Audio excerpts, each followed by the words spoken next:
এই বিৰল প্ৰকৃতিৰ মাজত এখন টেক।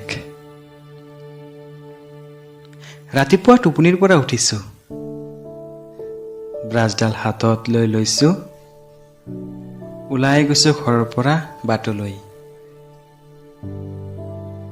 পদূলিৰ সন্মুখত দেখিছোঁ পৰি আছে শেৱালি ফুল,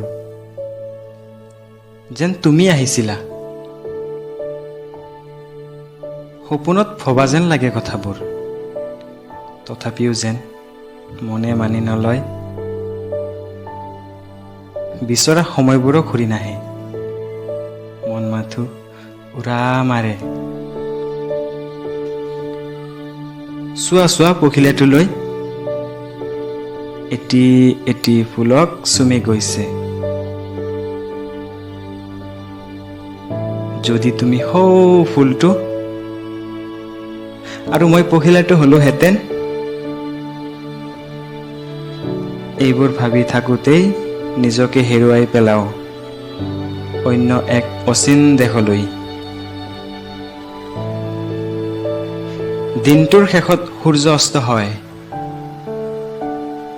সন্ধিয়া। খন্তেক সময়ৰ বাবে প্ৰকৃতিয়ে নিজৰ ৰূপ সলনি কৰিছে। সমস্ত জীৱকুলৰ মাজত হাহাকাৰময় পৰিৱেশ।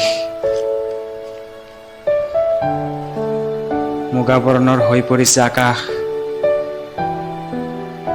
মই নদীৰ পাৰত বহি বহি প্ৰত্যক্ষ কৰিছোঁ সমগ্ৰ দৃশ্য।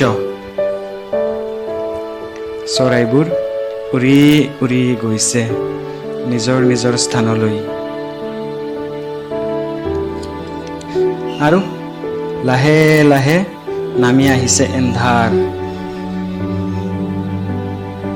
তেতিয়াই অনুভৱ হ'বলৈ ধৰে তোমাৰ অনুপস্থিতি। সকলো যেন নীৰৱ আৰু নিস্তব্ধ হৈ পৰিছে খন্তেক সময়ৰ বাবে, আৰু বিলীন হৈ পৰিছোঁ এই বিৰল প্ৰকৃতিৰ মাজত, এই বিৰল প্ৰকৃতিৰ মাজত।